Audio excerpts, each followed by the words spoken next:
पूरी दुनिया का ये है जीवन का सच्चा विकास। लोग बहुत छोटी छोटी बातों में उलझे हुए हैं। क्या करना, पढ़ाई ऐसी करनी चाहिए, फिर आगे जो है आर्थिक सुरक्षा के लिए, पारिवारिक सुरक्षा के लिए, जीवन के लिए हमें क्या करना चाहिए।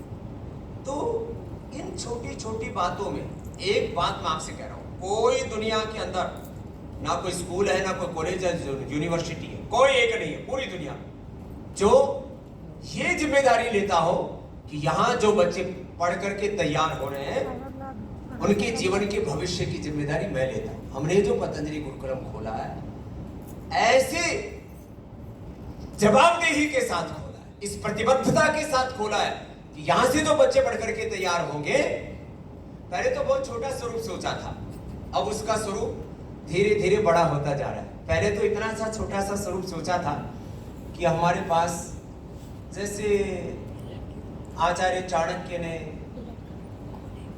जैसे गुरु वशिष्ठ ने, गुरु विश्वामित्र ने, जैसे महर्षि संदीपनी ने, हमें जो अभी तक इतिहास ज्ञात है, हमने ऐसा ही पता है अभी तक, इसमें हमारी कोई भूल चूक हो सकती है। 25-50 लोगों से बड़ा कोई हम लोग बिल्कुल सुना नहीं, कोई भी गुरु परंपरा का। अब क्योंकि हजारों लाखों वर्षों पुरानी बातें, अब उसमें कितनी बातें हम जो है, जो भी श्रुति परंपरा से हमें प्राप्त बोध है, उसी के आधार पर हमको इतना ही पता है कि ऐसे थोड़े थोड़े विद्यार्थियों को पढ़ाया करते थे। तो हमने पहले सोचा कि हम कुछ ऐसे बच्चों का चयन करें।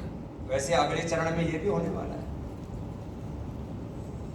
भगवत कृपा से इस देश में जो भी श्रेष्ठतम आत्माएं हैं, जिनका प्रारब्ध बहुत ऊंचा है, ऐसे श्रेष्ठ प्रारब्ध वाले 50-100 बच्चों को छांट करके उनको अलग भी पढ़ाएंगे। वो भी काम होगा, उसमें अभी 2-4-5 साल लगेगा, और वो भी एक अलग प्रकार की परंपरा चलेगी। लेकिन अब जो चल रहा है उसके बारे में बात कर रहे हैं कि आप बच्चों को एक बहुत बड़े आने वाले 10, 20, 30, 40, 50 वर्षों के बाद के भविष्य के लिए, क्योंकि 10-1 वर्षों में तो आप अभी तैयारी होंगे, 15-20 वर्षों में फिर जो कुछ व्यक्ति के भीतर विकसित होता है, फिर वो कर्म क्षेत्र में आकर के विकसित होता है। तो आपके भीतर हम वो व्यक्तित्व, वो चरित्र, वो नेतृत्व, वो वक्तृत्व, वो आपके भीतर देवत्व, ऋषित्व विकसित होता हुआ देखना चाहते हैं, जहां से आप में से बच्चे। और ये भी 99% भगवत कृपा से हम बताएंगे किस बच्चे की मूल प्रकृति क्या है और इसकी नियति क्या है। नियति भी एक व्यक्तित्व को घड़ती है, लेकिन उस नियति का बोध बहुत कम लोगों को हो पाता है। कई बार जब आप घड़ चुके होते हैं, एक मुकाम पर पहुंच चुके होते हैं, तब आपको लगता है मेरी नियति ये थी। जैसे बार बार कभी बड़े परिप्रेक्ष्य में आप सुनते हो ना, भारत की नियति ही है, ये भारत की नियति है कि आने वाले 15-20 सालों में पुनः भारत को विश्व का नेतृत्व करना है। लेकिन वो नियति कैसे घड़ी जाती है, वही कला का विषय है। तो आज मैं अपनी बात को इसके साथ पूरा कर रहा हूं कि भाई आप में से आने वाले 10-1 वर्षों में तो आप पूरे तैयार होंगे, क्योंकि कुछ बच्चे अभी हमारे 11वीं तक पहुंचे, इस साल वो 12वीं में पहुंचेंगे। अभी बच्चे 9वीं 10वीं वाले मेरे साथ बैठे हैं, फिर ये 11वीं 12वीं करेंगे, फिर ग्रेजुएशन पोस्ट ग्रेजुएशन करेंगे, कुछ उसमें फिर एडवांस स्टडी के लिए MA PhD DLED आदि करेंगे। ये सब साथ साथ ही चलता रहेगा। और अब तो न्यू एजुकेशन में फ्लेक्सिबिलिटी है कि आप पढ़ाई के साथ और एक साथ कई विषय भी पढ़ सकते हैं। तो अब आपके लिए कोई रास्ता बंद नहीं है। लेकिन ये सब करते करते आपके भीतर जो एक तत्व मैं बार बार कहता हूं, जैसे मैंने कहा पतंजलि में 3 लेवल के विद्यार्थी, और सारे समाज में होते हैं, वो कोई ऐसे पतंजलि में नहीं, प्रथम, मध्यम और सामान्य कोटि के भी।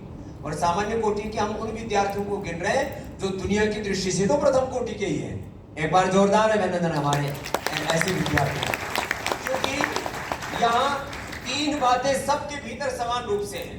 सबको 18 घंटा पुरुषार्थ करने का स्वभाव हो बना, और जो 18 घंटे पुरुषार्थ ना करे उसको हम खुद ही हाथ जोड़ करके भगा देते, भाई तू जा, गलत जगह आ गया, कोशिश तो हमने बहुत कर ली, तो हमारे पीछा छोड़ जा यहां से। 18 घंटा पुरुषार्थ करने का स्वभाव। दूसरा, सदा उच्च चेतना में जीने का स्वभाव। एक क्षण में अपने आप को लोअर कॉन्शियस में नहीं लाना, उच्च चेतना में और ऊंचे उद्देश्य के लिए जीने का स्वभाव। सामान्य उद्देश्य क्या है? खाना पीना, ये तो सारी दुनिया ये चीजें से लेकर के आदि तक, और सारे देश के दुनिया के 50 से ज्यादा जो मुस्लिम कंट्रीज के लोग हैं जहां पर रहते हैं, 40-50, जहां लोग अपने आप को कहते हैं हम ये हमारे ईसाई देश हैं, जहां पर कुरान पर और बाइबल पर हाथ रख करके कसम देने वाले जो देश हैं, वहां पर भी बहुत से लोग हैं, क्या बोलते हैं? Eat drink and be merry. Eat drink and be merry. Eat करो, ड्रिंक करो, शादी करो, बच्चे पैदा करो, eat drink and be merry. और फिर वो जो है आहार निद्रा भई वैथुनम च, बस यही चलता रहता है, बच्चे पैदा करो और बस। और फिर कोई पूछे तो बोले क्यों पैदा किए? बोले हमने थोड़ी पैदा किए, हो गए। ऐसे ऐसे काम चल रहे हैं, ये का उद्देश्य नहीं है। 18 घंटे पुरुषार्थ करना, उच्च चेतना में देवत्व में जीना, एक बड़े उद्देश्य के लिए स्वयं को तैयार करना, और ऐसा अपना व्यक्तित्व घड़ना कि जब आप गुरुकुल से जो हमारी अथर्ववेद की जो ब्रह्मचर्य सूक्त में आप पढ़ते हो ना, कि ऐसे रूप में तो कम से कम तैयार हो कि हम पतंजलि गुरुकर्म के बारे में करने वाले हैं कि एक भी हमारा बच्चा बेरोजगार नहीं है, बेकार नहीं है, दुराचारी नहीं है, मांसाहारी नहीं। एक भी हमारा बच्चा न वेस्तेनो जनपदे न कदर्यो न मद्यपतो, उपनिषदों का उद्घोष किसने किया था? अश्वपति। किसका था? अश्वपति ने जो उद्घोष अपने संपूर्ण राज्य के बारे में किया था, वो उद्घोष में पतंजलि गुरुकुलम के बारे में करना चाहता हूं। ऐसा गुरुकुल इस भाव चेतना के साथ आपको तैयार कर रहे हैं, और इसमें हमारे श्रेष्ठतम सन्यासी लगे, श्रेष्ठतम सन्यासी लगे। हमारे पूज्य स्वामी ईशदेव जी से लेकर के हमारे पूरे सन्यासियों की सामने पूरी श्रृंखला बैठी हुई है, एक लाइन में आए भी नहीं, 2 लाइनों में बैठाने पड़े। पूज्य स्वामी ईशदेव जी, पूज्य स्वामी ओंकार देव जी, आत्मदेव जी, विभूदेव जी, श्रेय देव जी, व्यास देव जी, विश्वदेव जी, सौम्य देव जी, उत्कर्ष देव जी, हर्षदेव जी, सोमेश्वर जी, हमारे वासुदेव जी और राजदेव जी, एक बार सबके लिए जोरदार अभिनंदन। और इसी प्रक्रिया में दूसरा भी जो 118 वर्ष पुराना गुरुकुल कांगड़ी और गुरुकुल महाविद्यालय गुरुकुलीय परंपरा के 2 सबसे बड़े आदर्श गुरुकुल रहे हैं। अब उसमें हमारे पूज्य स्वामी विरक्त देव जी, सनातन देव जी, नारायण देव जी, आदित्य देव जी, संकल्प देव जी, एक बार जोरदार अपने। और देवप्रयाग में हिमालय, कितना सुंदर गुरुकुल है। और एक रहस्य थोड़ा तो मैंने उस दिन देवप्रयाग में योग करते हुए खोल दिया था। दूसरा रहस्य गुरु आज्ञा से हम रामनवमी पर खोलेंगे। ये जो पूज्य श्रद्धेय आचार्य श्री ने देवप्रयाग गुरुकुल की जो स्थापना की है, ये श्रद्धेय आचार्य जी की खोज नहीं है, ये युगों युगों से चली आ रही सनातनी संस्कृति का एक सबसे बड़ा, मैं कहूंगा, तीर्थ है, वो देवप्रयाग है। बस इतना ही जानना। और देवप्रयाग में अलकनंदा के किनारे जो जगह पूज्य आचार्य श्री ने खोजी है, वो एक बहुत बड़ी पुण्य स्थली, तीर्थ है। वहां पर हमारी श्रद्धामयी बेटियां जो विकसित हो रही है, वो तो यहाँ पर बैठी है। उनको माँ की तरह एक समर्थ आचार्य के रूप में और सब प्रकार से जो उन बेटियों को संबल चाहिए, वैसा पूज्य साध्वी देवश्रुति जी, देवाश्रिता जी, देव विभूति जी, देवसुता जी दे रही है। एक बार और सारे गुरुजनों के लिए बहुत बहुत। और देखो, कितने लोग बावड़े बावड़े, अरे हरिद्वार वाला गुरुकुल बहुत सुंदर बन रहा है, वहीं अपने बच्चों को पढ़ाएंगे। अरे भाई, ये मकान सुंदर बना रहे हैं, पहले भी ये जो बच्चे पढ़ रहे हैं जिन गुरुकुलों में, वो कम सुंदर नहीं है, और हम जिन गुरुकुलों में पढ़ करके तैयार हुए वहां तो भवन ही नहीं थे। तो फिर क्लास कहाँ लगती थी? हमारी 99% क्लास लगती थी पीपल के पेड़ के नीचे, बड़ के पेड़ के नीचे, बड़ और पीपल, और जबकि बहुत आंधी तूफान आ जाए तो बरामदे में। और छात्रावास, एक छात्रावास में 40 विद्यार्थी, और उनका भी खाना हम ही लेकर के आते थे। हमने गुरुकुल में पढ़ते समय भी 40 विद्यार्थियों की भिक्षा मांगी हुई है। जितना जो बच्चे संघर्षों में पलेंगे, अभी इनके लिए इंफ्रास्ट्रक्चर तो हमने बहुत बड़ा बनाया है। अभी जो पतंजलि गुरुकुलम का देखा हो भाई, अब जो नया वाला गुरुकुल बना, देवप्रयाग भी बहुत सुंदर है। एक बार देवप्रयाग की बिल्डिंग आप देखो। मैं तो कहता हूं आने वाले समय में शायद हमारा जो जितना समय यहाँ लग रहा है ना, उतना ही समय वहां भी लगा करेगा देवप्रयाग। हाँ, ये मत समझो कि हम यहाँ ज्यादा रहते हैं। और अभी भी मैं तो कितनी बार आया बच्चों, कितनी बार आ गया अभी पिछले 2 महीने में 5-7 बार आ चुका हूं, और अभी भी 30 तारीख से पहले आने वाला हूं। और एक तो कितना सुंदर है देवप्रयाग। फिर जो नया गुरुकुल बन रहा है, और फिर और नया गुरुकुल बन रहा है, ये बनते रहेंगे। ये मत सोचो कि गुरुकुल हरिद्वार में है कि देवप्रयाग में है, गुरुकुल बेटियों का है कि बेटों का है। गुरुकुल में पढ़ने का सौभाग्य मिल रहा है, यही बहुत बड़ी बात।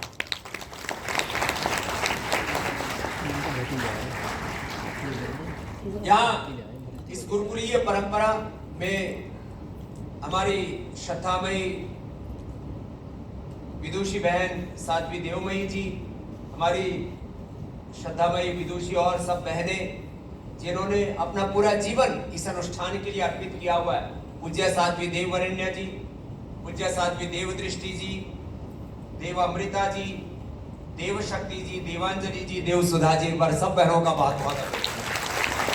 और भी बहनों को इस सेवा में लगाने वाला हूँ, और उसके पीछे बहुत बड़ा उद्देश्य है। देवात्मजा जी, देवसुधा जी, देवांशी जी, देवस्तुति जी, ये हमारी ऐसी बेटियां हैं जो पतंजलि योगपीठ के श्रेष्ठतम सन्यासी हैं। उनको हमने गुरुकुल की सेवा में लगाया। एक बार जोरदार अभिनंदन। और मात्र यही नहीं, वो कुमारी कट्टा से लेकर के चिराग, रांची से लेकर के गुरुकुल कृष्णगढ़ घासेड़ा से लेकर के, वहां भी एक सन्यासी अभी भेजना शेष है। आचार्य कुलम और गुरुकुलम की जो परंपरा है, उसमें हमारे पूज्य स्वामी अर्जुन देव जी, असंग देव जी से लेकर के, और रांची में हमारे पूज्य स्वामी दिव्य देव जी और पूज्य साध्वी देवेष्टि जी, एक बार उनका भी जोरदार अभिनंदन। वो भी हमारे साथ टाइम जुड़े। पूज्य स्वामी दिव्य देव जी, देवेष्टि जी, 2000 से ज्यादा बच्चे वहां पर पढ़ रहे हैं। और आज वो रांची का एक श्रेष्ठतम शिक्षा संस्थान के रूप में उभर करके आए। एक बार जोरदार अभिनंदन। नितांत अभाव और संघर्षों के बीच, चुनौतियों के बीच, पूज्य साध्वी देव स्वरूपम जी, पूज्य स्वामी आनंद देव जी और हमारे बहुत से जो है कर्मठ कार्यकर्ता वहां पर सेवा दे रहे। एक बार असम के हमारे इस विद्यानुष्ठान के लिए भी एक बार जोरदार अभिनंदन। पूज्य साध्वी देव कृपा जी, हमारे आदरणीय आचार्य सत्यव्रत जी, इन बालकों को हमने तैयार किया। ये सत्यव्रत जी भी हमारे बालक हैं। उस समय सन्यासी बनाना शुरू नहीं किया था, इसलिए इसका ब्याह हो गया था। लेकिन वो बालक जब खुद ही पढ़ाया और उस पूरे गुरुकुल को यशस्वी रूप से संचालित कर रहे, तो आचार्य सत्यव्रत जी के लिए भी पूज्य आचार्य जी बोले कभी कभी किशनगढ़ घासेड़ा को भी तो याद कर लिया। बोले एक बार जोरदार अभिनंदन। और स्वामी दर्शनानंद गुरुकुल महाविद्यालय जो बहुत बड़ा स्वरूप लेता जा रहा है, हरिद्वार के द्वार पर सबसे बड़ा अनुष्ठान ज्वालापुर गुरुकुल महाविद्यालय का ही हो रहा है। एक बार जोरदार अभिनंदन। तो ये तो मैंने थोड़ा सा एक परिचय दिया और इस पूरे अनुष्ठान में जो है भारतीय शिक्षा बोर्ड के हमारे चेयरमैन श्री एनपी सिंह साहब भी अनेक प्रकार से सबका मार्गदर्शन करते रहते हैं। एक बार उनका भी हम भावपूर्ण हृदय से बहुत बहुत अभिनंदन करते हैं। और देखो जो है पूरा विषय तो मैं आपके साथ अभी बात करते करते ही रखूंगा, लेकिन एक बात आपको कहना चाहता हूं। जब से गुरुकुल शुरू हुआ है, पहले तो इस सन्यासी वाला गुरुकुल को छोड़ो, ये जो पतंजलि गुरुकुलम की जब से आधारशिला पड़ी, इसमें हमने सबसे पहले कौन सी कक्षा के बच्चे लिए थे? 5। फिर 3 और 5 साल के बच्चे लिए, और 3-5 साल के बच्चों का आज कार्यक्रम नहीं था, फिर भी एक स्टूडेंट हमारे बैठे हुए हैं जो 2-2.5 साल में आ गए थे, कृष्णाशीष जी। एक बार इनका भी अभिनंदन। अब ये पहला अक्षर बोलना ही गुरुकुल में सीखा। गुरुकुल में जो हमारी भाव चेतना थी कि बच्चे के दिमाग में, बैठो जी, विराजो जी अभी सामने विराजो, बैठो। तो जो है बच्चे के दिमाग में एक भी गलत बात ना आए, उसकी भाव चेतना, आंखों से गलत दृश्य ना देखे, ऐसा वातावरण। एक जो पहले स्टाम्प पेपर पर सिग्नेचर करवाए थे ना, वो मेरे को देना चाहिए, उसमें सब बातें लिखी हुई हैं। हम एक ऐसा वातावरण बच्चों को देना चाहते हैं, ऐसा प्रशिक्षण देना चाहते हैं बच्चों को, ऐसे प्रशिक्षक और ऐसी भाव चेतना बच्चों की विकसित करना चाहते हैं कि एक बार भी उनके सामने कोई गलत दृश्य ना आए। अब जैसे ये बालक यहां पर बैठा हुआ है, हम कृष्णाशीष के बारे में कह सकते हैं कि इसने एक बार भी अपने आंखों से गलत दृश्य को नहीं देखा है। अभिनंदन। क्यों? क्योंकि जब गर्भ में था तब इसकी मां ने पूरी भगवत गीता पढ़ी, एकादश उपनिषद पढ़े और 4 वेदों का हवन किया। फिर आंख खुलते ही गुरुकुल में डाल दिया,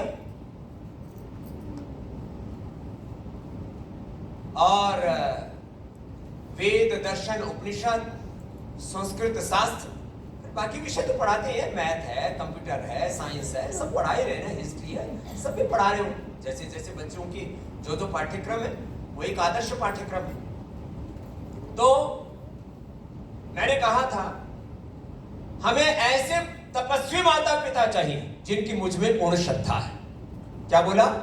ऐसे तपस्वी माता पिता जिनकी मुझ में पूर्ण श्रद्धा, और सात्विक माता पिता।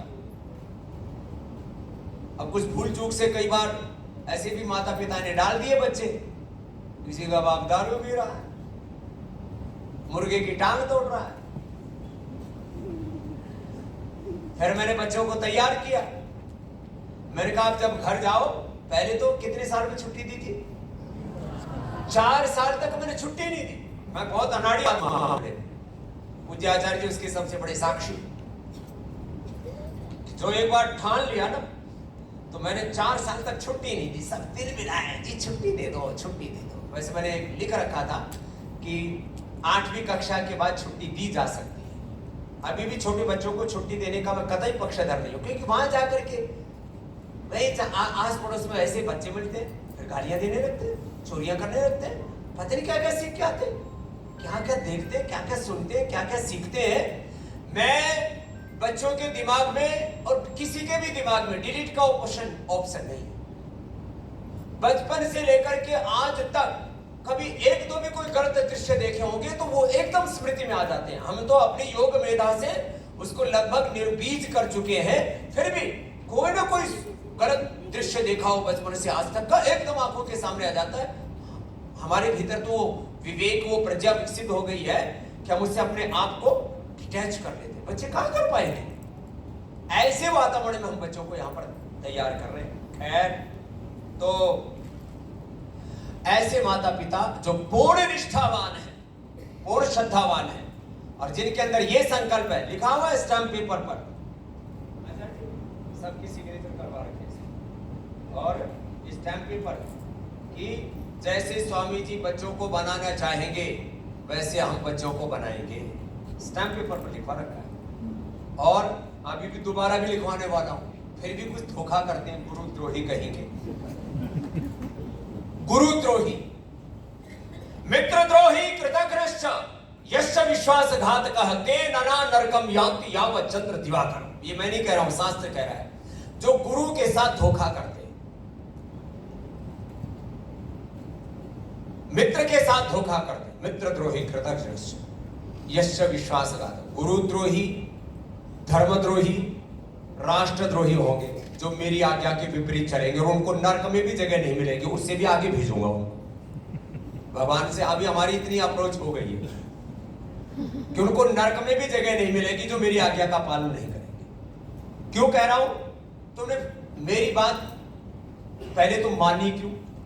और अब मानी तो जो वादा किया है वो निभाना पड़ेगा, नहीं तो सीधा नरक में जाना पड़ेगा।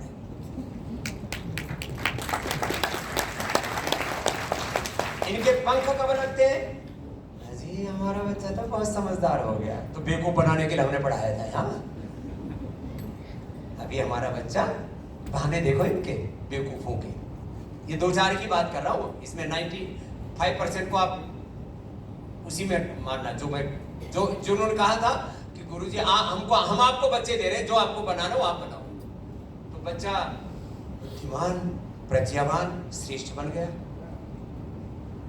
तो इस बच्चे को प्रज्ञावान, बुद्धिमान, श्रेष्ठ बनाया किसने? पतंजलि गुरुकुलम ने बनाया। तो उसको बनने दो। कुछ तो इतने बावड़े हैं कि बस जी हम तो इसको ना बनाना चाहते हैं, पता नहीं IITN बनाना चाहते। अरे भाई IITN बहुत है देश में, 0.5% उसका सक्सेस रेट है और IIT में पढ़ करके भी यहीं आ रहे हैं। और तुम्हारे बच्चों को क्या चाहिए? 99.99%